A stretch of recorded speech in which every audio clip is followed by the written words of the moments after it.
ನನ್ನ ಹೆಸರು ಗೌತಮಿ. ನಾನು ಈ ನಾಟಕದಲ್ಲಿ ಅಭಿಮನ್ಯು ಪಾತ್ರವನ್ನು ಮಾಡುತ್ತಿದ್ದೇನೆ. ನನ್ನ ಹೆಸರು ಜರ್ಷಿತ್. ನಾನು ಈ ನಾಟಕದಲ್ಲಿ ಧರ್ಮರಾಯನಾಗಿ ಅಭಿನಯಿಸುತ್ತಿದ್ದೇನೆ. ನನ್ನ ಹೆಸರು ನಿಧಿ. ನಾನು ಈ ನಾಟಕದಲ್ಲಿ ಭೀಮಸೇನನಾಗಿ ಅಭಿನಯಿಸುತ್ತಿದ್ದೇನೆ. ನನ್ನ ಹೆಸರು ಶಾರ್ವಿಕೆ. ನಾನು ಈ ನಾಟಕದಲ್ಲಿ ಸುಭದ್ರೆಯಾಗಿ ಅಭಿನಯಿಸುತ್ತಿದ್ದೇನೆ. ನನ್ನ ಹೆಸರು ವರ್ಷ. ನಾನು ಈ ನಾಟಕದಲ್ಲಿ ಉತ್ತರೆಯಾಗಿ ಅಭಿನಯಿಸುತ್ತಿದ್ದೇನೆ. ನನ್ನ ಹೆಸರು ಹಿತೇಶ್. ನಾನು ಈ ನಾಟಕದಲ್ಲಿ ದುರ್ಯೋಧನಾಗಿ ಅಭಿನಯಿಸುತ್ತಿದ್ದೇನೆ. ನನ್ನ ಹೆಸರು ಸಾನ್ವಿ. ನಾನು ಈ ನಾಟಕದಲ್ಲಿ ಕರ್ಣನಾಗಿ ಅಭಿನಯಿಸುತ್ತಿದ್ದೇನೆ. ನನ್ನ ಹೆಸರು ಕೀರ್ತಿ. ನಾನು ಈ ನಾಟಕದಲ್ಲಿ ಸೈಂಧವರಾಜನಾಗಿ ಅಭಿನಯಿಸುತ್ತಿದ್ದೇನೆ. ನನ್ನ ಹೆಸರು ಆದ್ಯವಿ. ಈ ನಾಟಕದಲ್ಲಿ ಜಯದ್ರಥನಾಗಿ ಅಭಿನಯಿಸುತ್ತಿದ್ದೇನೆ. ಕೌರವರಿಗೂ ಪಾಂಡವರಿಗೂ ಕುರುಕ್ಷೇತ್ರದಲ್ಲಿ ಘನೋಘರ ಸಂಗ್ರಾಮ ನಡೆಯುತ್ತಿತ್ತು. 12ನೇ ದಿನ ದ್ರೋಣಾಚಾರ್ಯರು ಚಕ್ರವ್ಯೂಹವನ್ನು ರಚಿಸಿದ್ದರು. ಕೃಷ್ಣ, ಬಲರಾಮ ಮತ್ತು ಅರ್ಜುನನನ್ನು ಬಿಟ್ಟರೆ ಚಕ್ರವ್ಯೂಹವನ್ನು ಭೇದಿಸುವ ವಿದ್ಯೆ ಉಳಿದ ಪಾಂಡವರಾರಿಗೂ ಗೊತ್ತಿರಲಿಲ್ಲ. ಇದರಿಂದ ಭೀಮಸೇನ ಮತ್ತು ಧರ್ಮರಾಯ ಚಿಂತಾಕ್ರಾಂತರಾಗಿರುವರು. ದೃಶ್ಯ 1. ಧರ್ಮರಾಯ ಮತ್ತು ಭೀಮಸೇನ ಚರ್ಚಿಸುತ್ತಾ ಕುಳಿತಿದ್ದಾರೆ. ಅಲ್ಲಿಗೆ ಅಭಿಮನ್ಯುವಿನ ಪ್ರವೇಶ.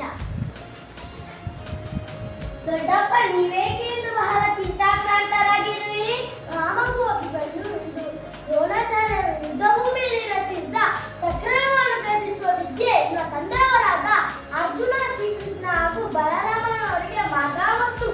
ಆದರೆ ಈಗ ಅವರು ಅನಿವಾರ್ಯವಾಗಿ ಸಂಸಕ್ತಕರೆಂಬ ರಾಕ್ಷಸನನ್ನು ಎದುರಿಸಲು ಹೋಗಿದ್ದಾರೆ. ಈಗೇನು ಮಾಡಬೇಕೆನ್ನುವುದೇ ದೊಡ್ಡ ಚಿಂತೆಯಾಗಿದೆ. ಇಷ್ಟು ಚಿಕ್ಕ ವಿಷಯಕ್ಕೆ ಅಷ್ಟೊಂದು ಚಿಂತೆ? ಏನು ಕಂದ, ಇದು ಚಿಕ್ಕ ವಿಷಯವೇ? ಕೌರವರಿಗೂ ಪಾಂಡವರಿಗೂ ವಿದ್ಯೆ ಕಲಿಸಿದ ದ್ರೋಣಾಚಾರ್ಯರಿಂದ ಚಕ್ರವ್ಯೂಹವನ್ನು ಭೇದಿಸುವುದು ಚಿಕ್ಕ ವಿಷಯವೇ ಕಂದ? ಚಿಂತಿಸಬೇಡಿ ದೊಡ್ಡಪ್ಪ, ಚಕ್ರವ್ಯೂಹವನ್ನು ನಾನು ಭೇದಿಸುತ್ತೇನೆ. ನನ್ನನ್ನು ಹರಸಿ ಕಲಿಸಿಕೊಡಿ. ಅಭಿಮನ್ಯುವಿನ ಮಾತನ್ನು ಕೇಳಿ ಮನದಲ್ಲೇ ಹೆಮ್ಮೆ ಪಡುತ್ತಾ, ಕುಮಾರ, ನಿನ್ನ ಪರಾಕ್ರಮದ ಮಾತುಗಳನ್ನು ಕೇಳುತ್ತಿದ್ದರೆ ನನಗೆ ಅತೀವ ಸಂತೋಷವಾಗುತ್ತಿದೆ. ನಿನ್ನನ್ನು ಪಡೆದ ನಾವೇ ಧನ್ಯರು. ಆದರೆ ಹಾಗೆಂದರೇನು ದೊಡ್ಡಪ್ಪ? ನನ್ನ ಸಾಮರ್ಥ್ಯದ ಮೇಲೆ ನಿಮಗೆ ಶಂಕೆ? ನನ್ನ ಮೈಯಲ್ಲಿ ಹರಿಯುತ್ತಿರುವುದು ಕ್ಷತ್ರಿಯ ವಂಶದ ರಕ್ತ. ನಾನು ಜಗದ್ವಿಖ್ಯಾತ ಅರ್ಜುನನ ಮಗ. ಭಲೇ ಕುಮಾರ, ನಿನ್ನ ಪರಾಕ್ರಮದ ಮಾತುಗಳನ್ನು ಕೇಳುತ್ತಿದ್ದರೆ ನೀನು ಚಕ್ರವ್ಯೂಹ ಭೇದಿಸುವುದರಲ್ಲಿ ಯಾವುದೇ ಅನುಮಾನವಿಲ್ಲ. ಇದೇನು ಹೇಳುತ್ತಿರುವ ಭೀಮಸೇನ? ಅಭಿಮನ್ಯು ಇನ್ನು ಮಗು. ಅವನನ್ನು ಯುದ್ಧಕ್ಕೆ ಕಲಿಸುವುದು ನನಗೆ ಸರಿ ಕಾಣದು. ಅಣ್ಣ, ನೀನು ಚಿಂತಿಸಬೇಡ. ಚಕ್ರವ್ಯೂಹವನ್ನು ಭೇದಿಸುವ ಸಾಮರ್ಥ್ಯ ವೀರ ಅಭಿಮನ್ಯುವಿನಲ್ಲಿದೆ. ಆಯ್ತು ಭೀಮಸೇನ, ನಿನ್ನ ಮಾತಿನಂತೆಯೇ ಅಭಿಮನ್ಯುವನ್ನು ಯುದ್ಧಕ್ಕೆ ಕಲಿಸೋಣ. ನಾವೆಲ್ಲರೂ ವೀರ ಅಭಿಮನ್ಯುವಿಗೆ ರಕ್ಷಕವಚದಂತಿರೋಣ. ತುಂಬಾ ಸಂತೋಷ ದೊಡ್ಡಪ್ಪ. ನನ್ನನ್ನು ಹರಸಿ ಕಲಿಸಿಕೊಡಿ. ಹೀಗೆ ಹೇಳಿ ಧರ್ಮರಾಯ ಭೀಮಸೇನರ ಪಾದಗಳಿಗೆ ನಮಸ್ಕರಿಸಿ ಹೊರಡುವನು. ದೃಶ್ಯ 2. ಸುಭದ್ರೆಯ ಅರಮನೆ.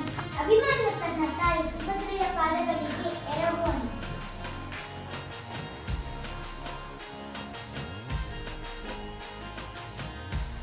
ಅಮ್ಮ, ಈ ದಿನ ನಾನು ಕುರುಕ್ಷೇತ್ರ ಯುದ್ಧದಲ್ಲಿ ದೊಡ್ಡಪ್ಪಂದಿರಾದ ಧರ್ಮರಾಯ ಹಾಗೂ ಭೀಮಸೇನರಿಂದ ಆಶೀರ್ವಾದ ಪಡೆದು ಬಂದಿದ್ದೇನೆ. ನನ್ನನ್ನು ಹರಸಿ ಕಲಿಸಿಕೊಡಮ್ಮ.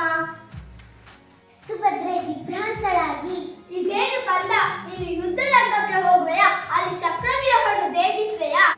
ಏಕಮ್ಮ, ಈ ಸುಭದ್ರಾನಂದ ವೀರ ಅಭಿಮನ್ಯುವಿನ ಮೇಲೆ ನಿನಗೆ ಸಂದೇಹವೇ? ನನ್ನನ್ನು ಹರಸಿ ಕಲಿಸಿಕೊಡಮ್ಮ. ಆಗಲಿ ಮಗು. ಶ್ರೀಕೃಷ್ಣ ಪರಮಾತ್ಮನ ಕೃಪೆ, ತಂದೆ ಶೌರ್ಯ ನಿನ್ನಲ್ಲಿರುವಾಗ ಸಂದೇಹದ ಮಾತೇ ಇಲ್ಲ. ಜಯಶಾಲಿಯಾಗಿ ಹೋಗಿ ಬಾ, ನಿನಗೆ ಮಂಗಲವಾಗಲಿ. ಉತ್ತರೆಯ ಪ್ರವೇಶ.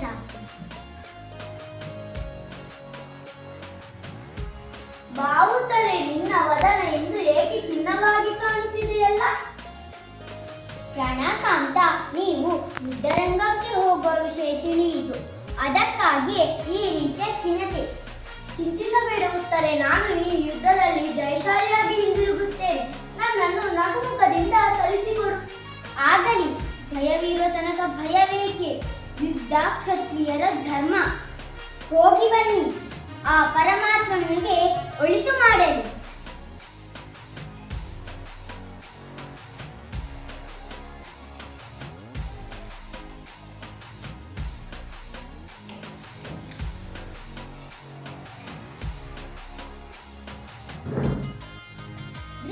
3 ಅಭಿಮನ್ಯು ಸೂರ್ಯನಂತೆ ಪ್ರಕಾಶಿಸುತ್ತಾ ರಥವನ್ನೇರಿ ಯುದ್ಧ ಭೂಮಿಗೆ ಪ್ರವೇಶ ಮಾಡುತ್ತಾನೆ.